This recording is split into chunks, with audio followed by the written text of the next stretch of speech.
Salam sejahtera bagi kita semuanya, jemaat yang Tuhan kasihi. Salam kebaikan. Saat ini kita akan mempersiapkan hati dan pikiran dalam mendengarkan sabda Tuhan. Kita berdoa. Damai sejahtera Allah yang melampaui segala akal, itulah memelihara hati dan pikiranmu dalam Kristus Yesus Tuhan. Amin.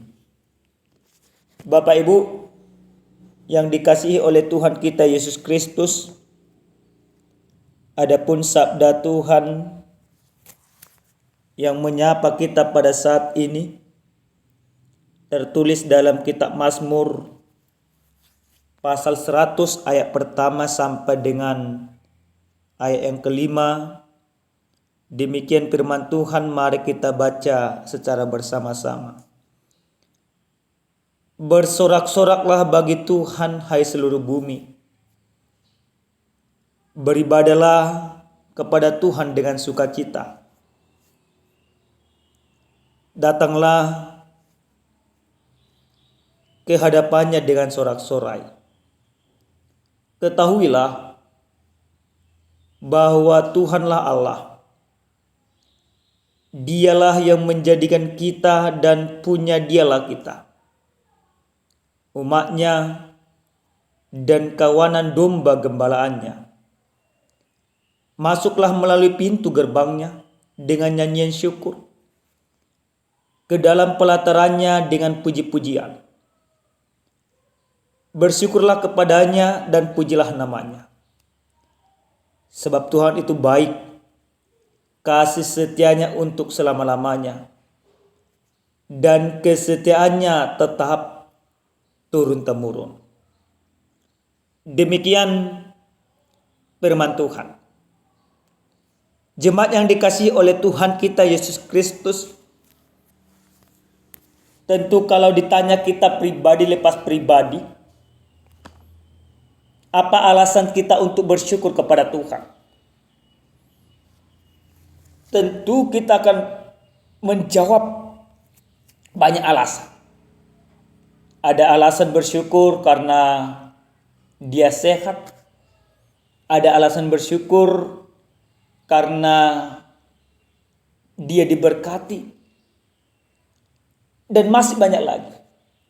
Bahkan tidak jarang kita dengarkan orang bersyukur karena orang lain menderita. Contoh sederhananya, kami mau katakan seperti di Bapak Ibu yang dikasihi Tuhan. Ketika peristiwa MH17, pesawat yang jatuh Malaysia Airlines, di sana ada sebuah kesaksian dari seseorang calon penumpang. Dia tidak jadi menumpang pesawat itu. Lalu dia selamat. Nah, ini contoh-contoh rasa syukur yang tidak tepat pada kadarnya. Secara tidak langsung dia bersyukur karena dia selamat dan tidak jadi meninggal dan orang lain meninggal. Bahkan sering sekali kita katakan kita juga bersyukur kalau kita lihat negara kita bandingkan dengan negara Afrika yang penuh dengan kelaparan, kita bersyukur juga karena tinggal di Indonesia. Apakah rasa syukur seperti ini yang ingin disampaikan oleh pemazmur pada saat ini? Tentu Bapak Ibu tidak demikian. Kalau kita hanya bersyukur karena diberkati, kalau kita bersyukur karena kita tidak seperti orang lain, maka rasa syukur demikian tidak akan pernah menjadi berkat bagi sekelilingmu. Dalam kebenaran firman Tuhan yang sampai kepada kita pada saat ini, bagaimana ucapan syukur yang disampaikan oleh pemazmur itu bukan karena orang lain menderita dan dia selamat, tapi dia melihat kebaikan dan penyertaan Tuhan secara khusus kepada kehidupannya. Dia melihat kebesaran kasih Tuhan. Apakah pemazmur dalam hal ini jauh daripada masalah? Tentu tidak. Pemazmur bersyukur bukan karena dia tidak ada masalah, bukan karena dia terlepas dari segala penderitaan, tapi dia bersyukur karena di setiap kehidupannya Allah nyata, Allah bekerja, Allah menunjukkan kuasanya yang begitu luar biasa di dalam kehidupannya.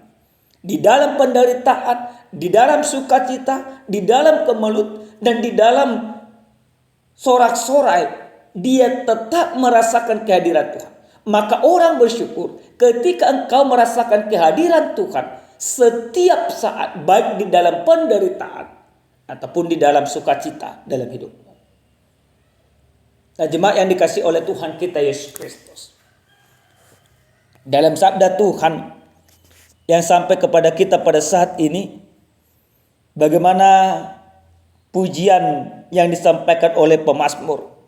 Dia katakan, bersorak-soraklah bagi Tuhan hai seluruh bumi, beribadahlah kepada Tuhan dengan sukacita, datanglah ke hadapannya dengan sorak-sorai. Ada perkataan di sana, beribadahlah kepada Tuhan dengan sukacita. Bagaimana orang yang beribadah kepada Tuhan? Sering sekali kita memahami Bapak Ibu yang dikasihi Tuhan, peribadahan itu kita lakukan ketika kita datang ke gereja tepat hari Minggu. Bahkan ketika kita datang ke ibadah rumah tangga sekali seminggu. Kalau pemahaman kita peribadahan itu hanya sebatas ketika aku datang ke bait Allah atau ketika aku bersekutu bersama dengan orang-orang yang bersekutu, berarti peribadahan itu tidak lebih kita laksanakan hanya sebatas 2 jam.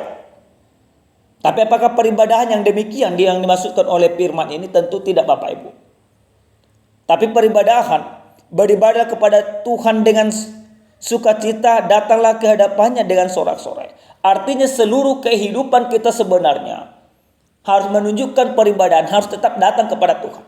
Baik di dalam pekerjaan, baik di dalam rumah tangga, baik bersama dengan keluarga, atau dimanapun kita berada. Sesungguhnya hidup kita harus menjadi hidup yang penuh dengan peribadahan, hidup yang penuh dengan ibadah, artinya tetap mencerminkan pekerjaan-pekerjaan Tuhan. Bagi orang percaya Bapak Ibu, peribadahan itu dilakukan 24 jam sehari dalam kehidupannya. Sering sekali kita memahami hal itu, tapi realita dalam kehidupan kita tidak demikian. Kita masih selalu memfokuskan diri peribadahan hanya 2 jam. Lalu apa yang dikatakan selanjutnya dalam kebenaran firman Tuhan ini? Dikatakan, ketahuilah bahwa Tuhan Allah, dialah yang menjadikan kita dan punya dialah kita umatnya dan kawanan domba gembalaannya. Nah, jelas ketika kita mempermuliakan Tuhan karena kita adalah milik Tuhan, maka segala milik Tuhan harus menyembah Tuhan dalam kehidupan. Karena kita adalah kepunyaan Tuhan, maka kita membuktikan kepunyaan Tuhan ini menyenangkan sang pemilik itu sendiri, yaitu Allah. Oleh karena itu Bapak Ibu yang dikasihi Tuhan, apa yang boleh, yang mau kita imani dari kebenaran firman Tuhan ini, sesuai dengan tema yang sampai kepada kita, bersukacitalah karena pemeliharaan Tuhan. Yang pertama, lewat firman ini kita mau diajak bahwa setiap orang yang percaya harus beribadah kepada Tuhan dengan sukacita. Sukacita yang seperti apa yang harus kita lakukan? Sukacita bukan karena diberkati banyak uang, jabatan bagus, dan sah-sah saja sebenarnya Bapak Ibu. Kami bukan mau katakan juga ketika Bapak Ibu semuanya banyak uang dan jabatan bagus, Bapak Ibu tidak bersukacita, bukan demikian. Tapi patokan kita bersukacita bukan karena jabatan atau materi atau kedudukan yang mampu. Justru sering sekali kita lihat di negara kita ini, orang-orang hedonisme itu yang mempertunjukkan segala kekayaannya dengan tidak wajar, mereka tidak bersukacita karena mereka akan diperiksa KPK. Tapi bagi orang beriman, mereka bersukacita, kita bersukacita karena seluruh hidup kita dipelihara oleh Tuhan. Pemeliharaan, penyertaan, dan penopangan Tuhan yang begitu luar biasa. Itu menjadi dasar kita, alasan kita untuk bersukacita kepada Tuhan.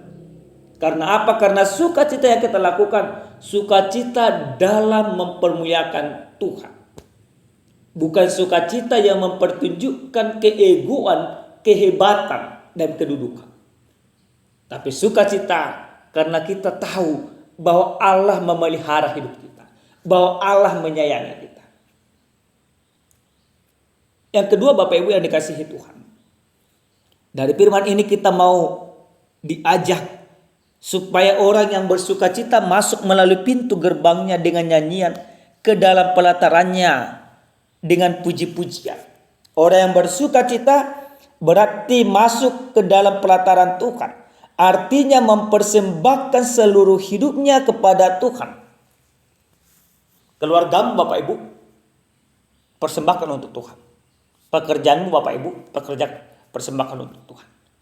Artinya, selama engkau berkeluarga, selama engkau hidup di tengah-tengah keluargamu, yang kamu tunjukkan, yang kamu lakukan adalah kehendak Tuhan.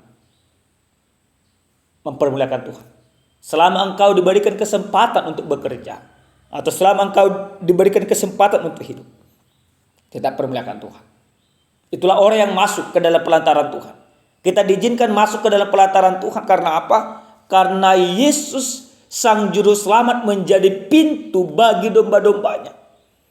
Maka mari kita masuk melalui Yesus ke dalam pintu kerajaan Allah itu, bukan nanti, tapi saat ini juga. Saat kita beriman kepada Tuhan, maka kita masuk ke dalam pintu gerbang itu sendiri dengan mempermuliakan Tuhan melalui Kristus. Seperti yang dikatakan di dalam kitab Injil Yohanes pasal 10 itu Bapak Ibu. Dikatakan di sana bahwa Yesus adalah pintu daripada kawanan domba. Maka Mazmur ini juga mau mengarahkan kita ke sana. Kita masuk ke sana melalui pintu Yesus Kristus, maka kita akan mendapatkan kedamaian di dalam kehidupan. Itu yang kedua. Yang ketiga dan yang terakhir Bapak Ibu yang dikasihi Tuhan. Firman ini kita mau diingatkan bagaimana orang yang bersukacita karena pemeliharaan Tuhan. Kita bersukacita karena ada sebuah jaminan bahwa hidup kita tidak pernah ditinggalkan oleh Tuhan. Immanuel, ketika Yesus lahir, dia katakan Tuhan beserta kita. Maka Tuhan juga yang begitu baik, yang begitu setia terhadap kita secara turun-temurun, dikatakan dalam ayat yang kelima, membuktikan bahwa Immanuel itu sendiri, Allah yang beserta dengan kita, akan berada dalam kehidupan kita, apapun yang kita hadapi dalam hidup ini. Amin Bapak Ibu, kita bersatu dalam doa. Terima kasih Tuhan kami, Tuhan yang maha baik, untuk firman dan kebaikan Tuhan yang sudah kami dengarkan Bapa. Terima kasih atas pemeliharaan Tuhan yang begitu luar biasa bagi kami. Terima kasih Tuhan. Dalam nama Yesus kami berdoa dan bersyukur hanya kepada Tuhan. Amin. Salam sejahtera bagi kita Bapak Ibu. Salam sehat, Tuhan memberkati kita.